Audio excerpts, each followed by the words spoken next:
Hi everyone, I'm Lisa Curcio and welcome to Lisa's Stamp Studio. If you've followed my videos or blog for any time, you know that I love to garden. There's something about flowers that just make me happy. I don't know if it's the smell or the colors, but I do love to spend time just playing in the dirt. And today's card is a spin-off on my love of gardening. It's using the brand new stamp set called Garden from the Heart. And this is the card that I've created. I'm going to show you how to make this cute little posy and of course that black candy dot using some linen thread for some accessories. This is a great project for those designer series paper scraps that you've been holding on to. Remember, the products are available in my online store and I offer exclusive, really cool rewards for your online orders. I have pictures of those rewards and details over on my blog, so head over there and check them out. Let's get over to the stamp table and let's get started. We're going to begin with some pieces. This is Pacific Point cardstock, and this measures 5.5 by 8.5. That's going to be the base of your card. Then I have a piece of crumb cake cardstock, and this measures 4 by 5.25. That's going to be the top layer. And then you're going to need 3 strips of coordinating designer series paper. These come from the Pretty Petals designer series paper stack. I absolutely love the paper stacks. They are an amazing value for the 48 6x6 sheets. Keep in mind that this project is awesome for the scraps of your designer series papers that are laying around, so mix and match them to get some cool ideas. You're also going to need a scrap of very vanilla cardstock, and you're also going to need the Deco Labels Framelits, and that's from this here. Now there are varying stacking sizes, and I'm using what I'm calling Deco Framelit number 2, which means it's the second from the smallest.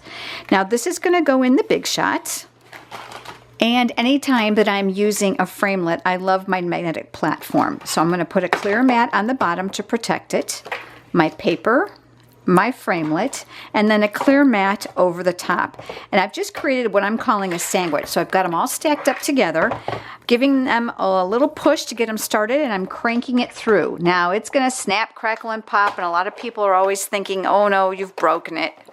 No, you haven't. That's just all part of it. And then I'm just going to push that through. So now I end up with this piece. But don't throw these away. These make great little frames for scrapbooking and for another card. You can always put another image behind here or designer paper. This is where we're going to do our stamping, and we're going to get a little fancy today because I want to teach you how to do some coloring directly on the stamp.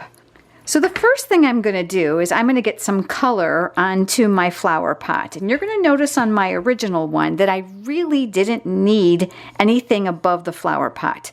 Now you could have used markers for this, but I'm not, because I want to show you another little tip. I found when I use markers that the color depth is a little bit different, and especially with the lighter colors. So I'm going to get a little creative with my crumb cake ink pad. I'm actually going to position this image so that it's going to fall exactly where I want it. So I only want the bottom pot, so I'm just tapping it and I'm checking and I'm like, yeah, good, I got it.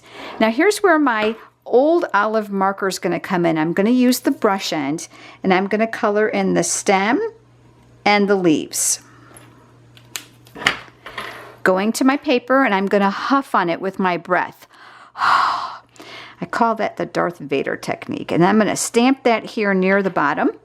So now we have our pot and our stem.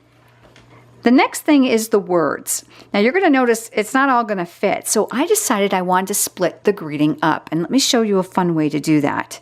So I'm going to take my old olive marker again, and I'm going to color in the words, friendship is. Huff on it again. Just to re-moisten that ink, and that I'm going to stamp here near the top. So now I have friendship is. Now I was careful to clean my stamp to make sure there's no residual ink, and now I'm going to use the Pacific Point marker, again the brush end, and I'm markering in the spice of life. So I have the same phrase, I've just split it up into 2 separate areas on my card. Huffing again. And then I'm going to position this where I want it. There you go. Isn't that cool? I'm back with my crumb cake ink pad, and I have a wedge of sponge here, and I'm going to dip that in, and I'm going to actually sponge my edges just to give them just a little bit of that natural look around the edges. And of course, this is optional. I'm using the 1/2-inch circle punch and a scrap of Pacific Point cardstock, and I'm going to punch out a small circle. Now, I keep dimensionals in my stamp room that are already cut in half, and I'm going to put that on the back. I find these fit so beautifully. This is going to be here near the top of my flower pot. Now let me tell you why I opted for a circle. Look at this designer paper. Do you notice that there are little posies? And that was what I'm trying to mimic in here. Now it needs a center, and I didn't have any more black candy dots. So I thought, no problem, let's make one. So I'm going to choose any candy dot, it doesn't matter. It will cover everything. And I'm going to take my black Sharpie marker and I'm going to go around and around to make sure I've got it covered. Give it about a little less than a minute to dry. And then I'm going to pick it up using my paper piercing tool so that it'll stick there. There's already glue dots on the back, which makes it so easy. And I'm going to stick this in the middle. And now I have my Posey. Now that our image is done, let's put the card together. We're going to take the Pacific Point cardstock and we're going to fold this in half. You know I'm a big fan of my bone folder. This is the area that the designer paper is going to go on, and I'm going to tell you I've made lots of these. I actually made these as a swap for convention. I found doing it the horizontal way was a lot easier because then I was making sure that it was on straight. So I'm going to start with this piece. But you're going to notice that it's really narrow. Unless you're really precise with your snail, you can get it all over your work surface. So I'm using the silicone craft mat, which I love. And I really think that this is a must in everyone's craft room. I'm putting a little adhesive on the back. I'm lining this up on my surface. Your grid sheets work great for this. And I am attaching this here. Now I'm going to do the same thing with the green one and the blue one using my silicone mat. Now I purposely left these longer than I needed because I was afraid I might cut them too short. And again, I'm using scraps. I'm going to flip this over to the back, and with my paper snips, I am just going to use the edge of that cardstock as a guide to cut off the excess. The next step is to add the linen thread, and I'm finding you're going to need about 28 inches or so.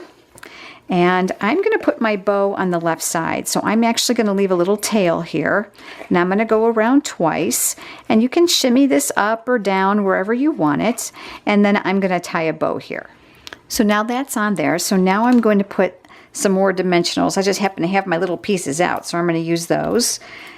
Make sure that your dimensionals are not going to rest just on the twine. So you're going to want to make sure that you put them strategically in the right place so that they're not going to wobble once you've got this adhered. And I'm going to mount this here. Flip this over. I'm going to put some adhesive on the back. I'm always careful to make sure I put a little extra adhesive around where my twine or ribbon is so that it doesn't lift. And that is going to go right here on the base of our card. And I always turn it over and rub from the back to make sure it's down really, really good. Here's my original card. I hope to see you next week for another video. Have a great day, everyone.